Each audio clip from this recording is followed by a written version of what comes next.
Hi, I'm Sam Spencer. I'm a program manager. I'm here with Matt Connew, and we're going to talk about using Core WCF to unblock modernization of WCF apps.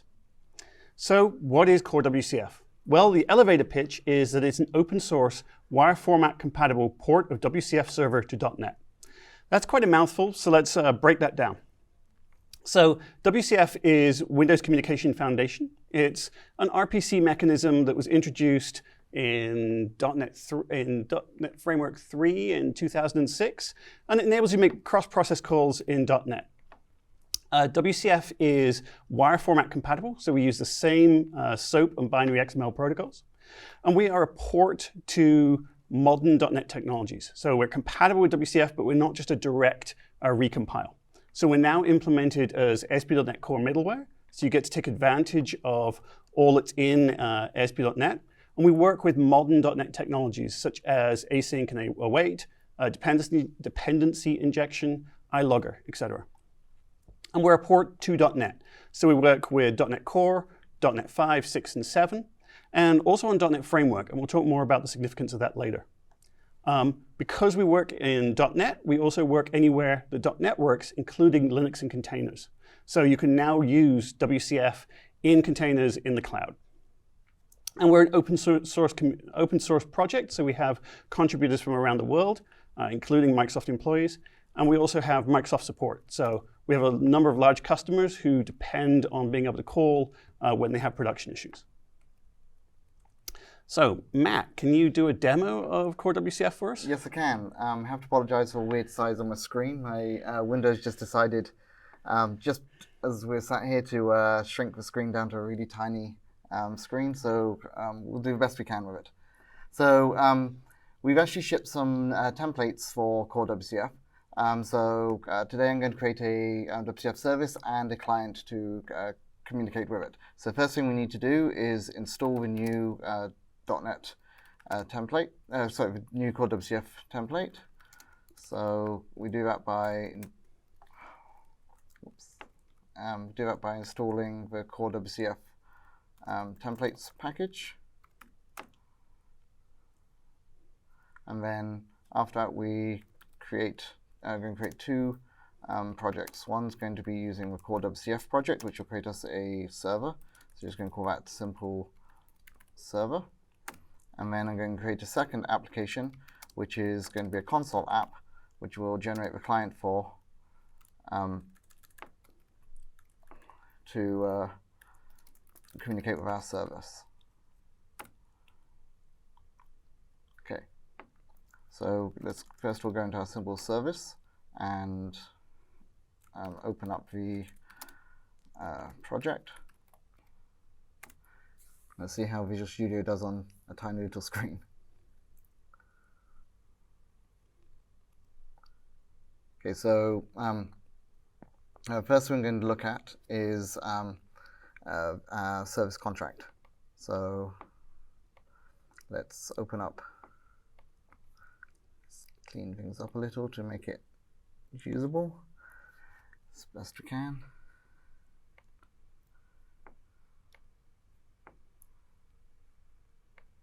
Okay, so here we have, those familiar with WCF will recognize the service contract. With WCF, you have a service contract, which is an interface which defines all your methods, and then you have every method which you want to expose. You put an operation contract attribute on that method. This is actually identical, other than namespace, to what you would get if you're using the classic .NET Framework WCF templates in Visual Studio. Okay. So now let's launch this app, and so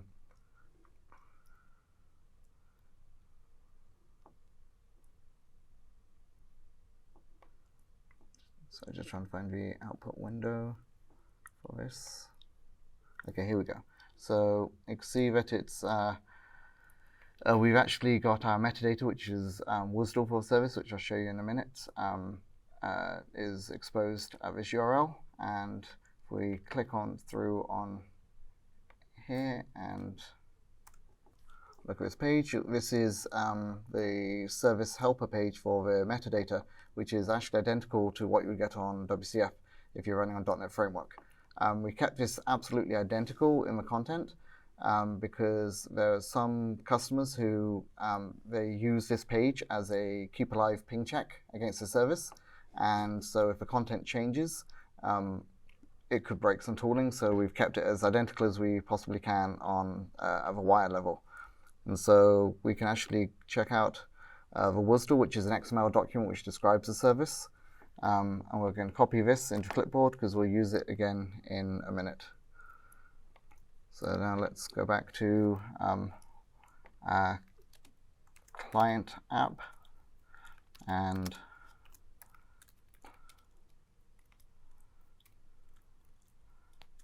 open that in Visual Studio.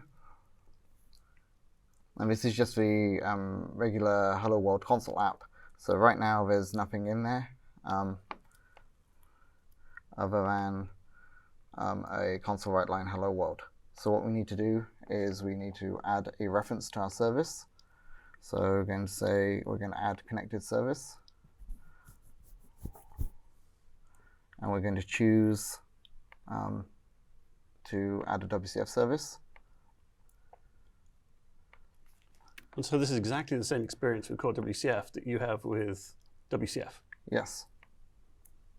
And this is going to generate into our application the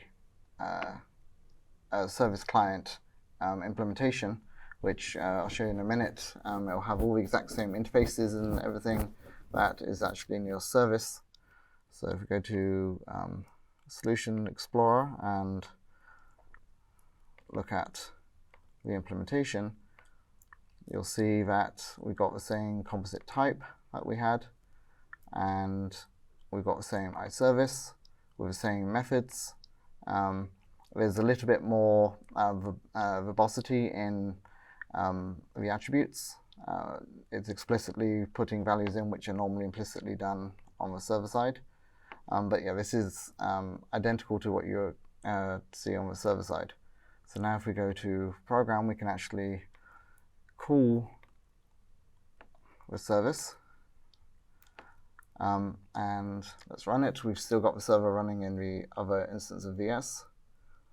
And you'll see hello, it says you entered 42, which is all that the default application does, is it takes in an integer and just returns a string you entered and then the number which you sent. So you can see that our service is up and running. So that gets your basic service up and running. But we've done a little bit more in Core WCF. We've actually embraced the new way of doing things, and we've got a whole bunch of DI capability in here now. So what we can do is we can go to our program and add into DI our service type. And now Core WCF will check DI first to see if it exists in DI, and will return us the instance from DI. So what this allows us to do is now have dependencies being passed in to our service via constructor.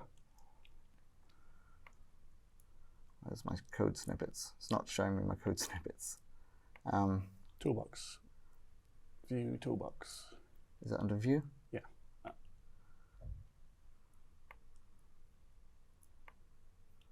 Nope. Okay, it's lost them. Okay, let's. I know this off the top of my head, so I can just put logger private iLogger of service is my logger, and then I can add.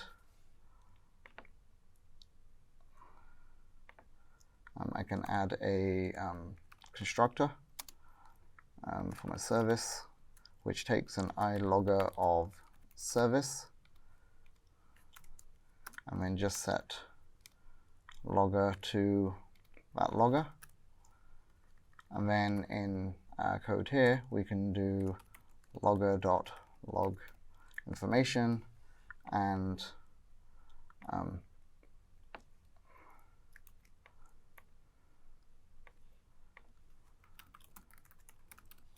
So this is now using ASP.NET Core's logging together with in the implementation of a WCF service. Yeah. It's a pretty good integration between modern technology and stuff from a while ago.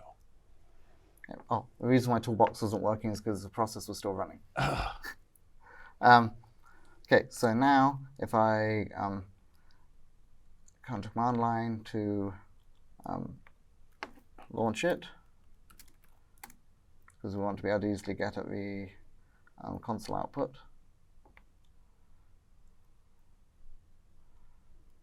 And then we come to the client and run that.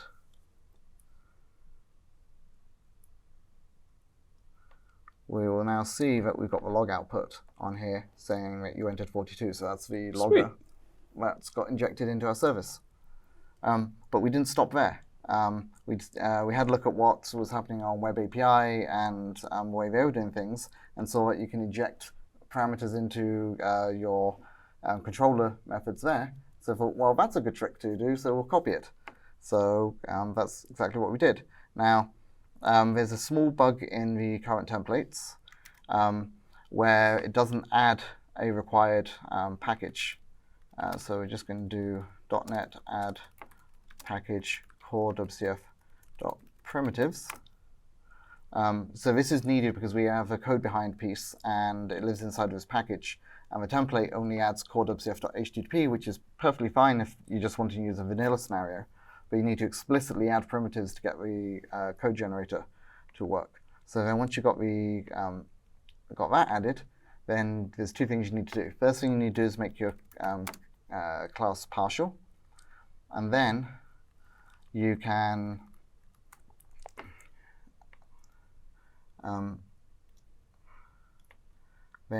inject into your operation.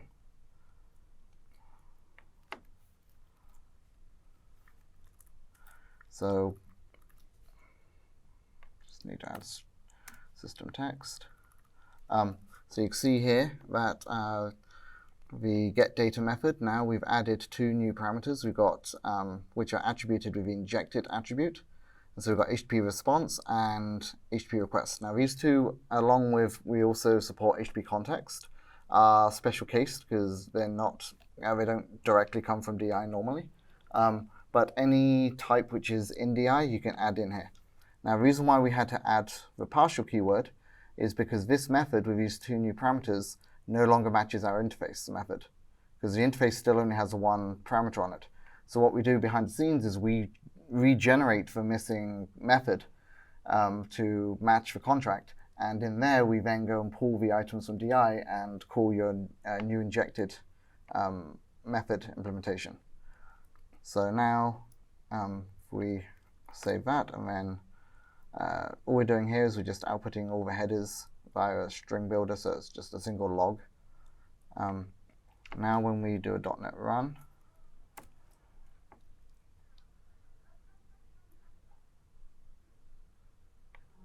then when we run the client, when we go back to server, if everything's worked correctly, we should now see there is all our HTTP headers now being output in the logs. So we can see that we've got the HTTP request object with its headers via injection and didn't need to do any particularly complicated code to be able to get access to it. Sweet. And there's one more trick that we have got. So if you look at the interface, it's the attributes are in the core WCF namespace. And so got some feedback from customers saying, but I have code which is shared between the client and the server, and on the client it's in system service model. And so if you add the system service model primitives client package to your project, you can actually use the system service model attributes instead, and it works just exactly the same. Great. Okay. So let's talk about what is included in core WCF. So what's available now is the service definition using interface contracts, which Matt just showed. He also showed the WSDL for client generation, so you have exactly the same experience as you would with .NET Framework. We have the set of basic bindings. We have partial support for XML configuration. WCF was very configuration happy. We can parse many of the attributes from those config files to set up the configuration. And we have most of the extensibility APIs. What's coming soon is integration with ASP.NET's authentication stack. So you can then use JOT and other modern authentication schemes. The top request we've had from customers is name pipe binding, which is for local communication between individual services. Because that is Windows specific, we'll also be doing Unix domain sockets, which works on Linux and modern versions of Windows Server. Another customer request is message queue. And again, we're being abstract here. We're enabling kind of a provider model so you can plug in different message queues. So it can work with Azure, RabbitMQ, et cetera. And then lastly, reliable sessions. Kind of showing this visually. This is the classic architecture diagram for WCF. If you search for like WCF architecture, you'll get this diagram. But it's a good way to show what support we have. So everything in contracts is supported in core WCF. In the service runtime, we have everything apart from transactions. And that's because .NET Core doesn't have the same transaction support that was in .NET Framework. From a messaging level, again, we're missing the transactions, and then name pipes and MSMQ that I just talked about. And then activation and hosting, that is where everything's fundamentally changed because we have been re-implemented as ASP.NET middleware. So we can run anywhere ASP.NET Core can run. If you want to do a console app, you can just do a console app. If you want to be a Windows service, use IIS, et cetera, we work in all those. So the title of this talk was how Core WCF makes it easier to modernize applications. So we know customers have a large investment in WCF, and that was one of the factors that was making it hard for them to move from .NET Framework to Core or to .NET. And so Core WCF gives you a much easier way to port those services. All the service implementation is exactly the same. It's just the ceremony about how you instantiate and expose those services that's changed. So your API contracts, those move across unchanged. XML configuration we talked about. And the other cool thing is we support Core WCF on .NET Framework. So if you've got a large app with many services, what you can do is migrate individual services at a time while on .NET Framework, keep that application running, and then once you've done all those ports and you're ready, you can then flip the framework underneath, and it's much easier to do in one go. But the other cool thing is the previous talk was talking about the Upgrade Assistant, and we have support now in the Upgrade Assistant for WCF apps. So Matt, can you give a demo of using the Upgrade Assistant with WCF? Yes, certainly. So here again on my tiny little screen, we have a basic calculator service. It's got a few, add, subtract, multiply, divide methods with their implementation, and the main bulk of the main method creates a new service host and opens it, and it gets all of its config from the app config file. So this is where via an app config or web config, you can specify all the information you need to know about your service, what endpoints you're listening on, URLs, behaviors, that sort of thing. So this is what a .NET Framework application looks like. So if we want to upgrade it, well, first of all, let's have a look at it running. So let's get the service running. Simple as that, and run the client, and see the client sends 4 different operations to the service and tells you what the answer is based on what the service returned. And so we can say on the service side, we also emit a console write line saying all the things which have been asked of us. Okay, so so let's upgrade this application.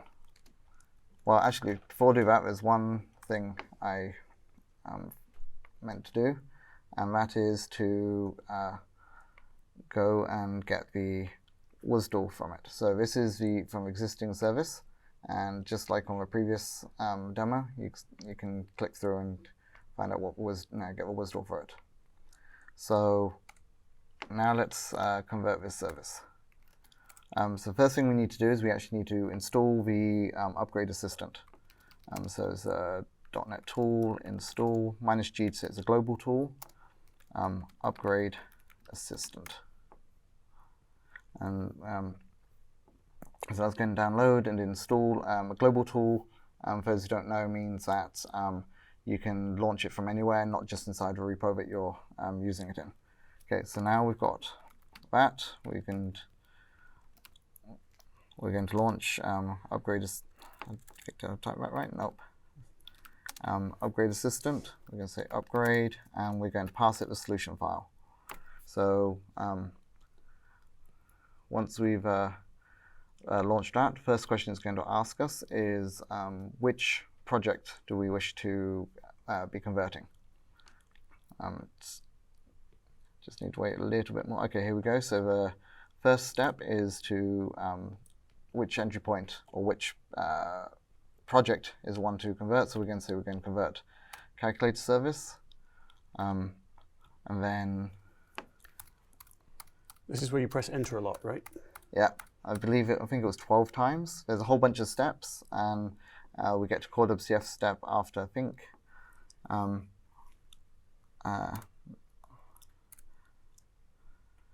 are we on this? Okay, no, we're back at step number 4. We'll see that step number 7 is the one that we want. So it takes a few more. Okay, here we are. We're now at the update WCF service. So we go look at what the project's like so far. Up to this point, it's being converted to a SDK application. But if you look, the code is still the same, but it won't compile now because things like service host aren't available anymore. So let's just finish off the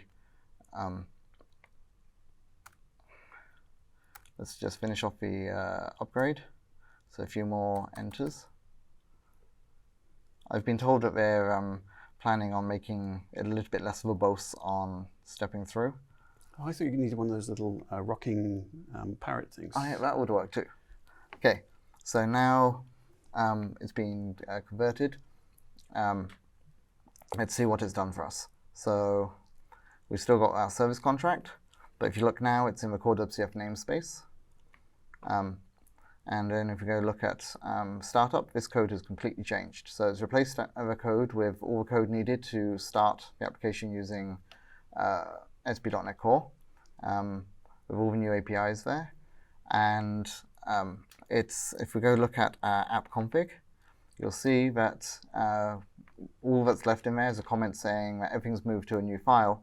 Reason being there might be other config stuff in there for other aspects of your app, and so we don't want to touch that. So if we go look at the WCF config, some of it has been ported across, and the things which we don't support have been commented out, been left in there but commented out with a comment about what's going on with it.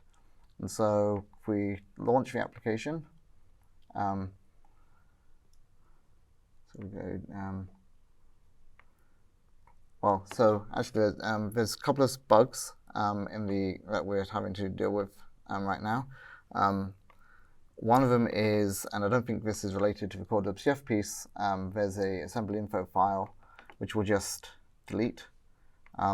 It's got some stuff in it which isn't supported on .NET 7.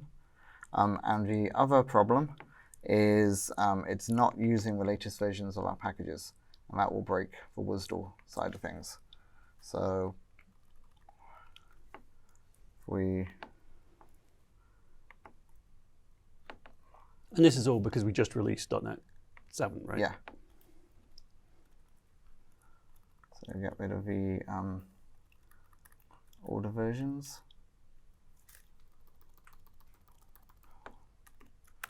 And then we should be able to run the app now.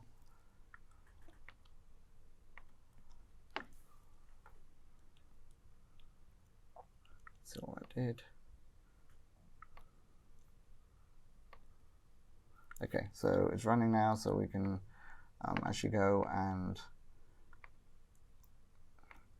look at, and this is a service now running under ASP.NET Core with Core WCF. Great. So, call to action. We're an open source project. Our repo is listed here.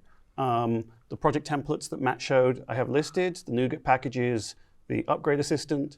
We have a blog with our announcements and a monthly community stand-up. If you want to come ask questions, see what's going on with the project, want to contribute, we'd love to see you there. Thank you very much.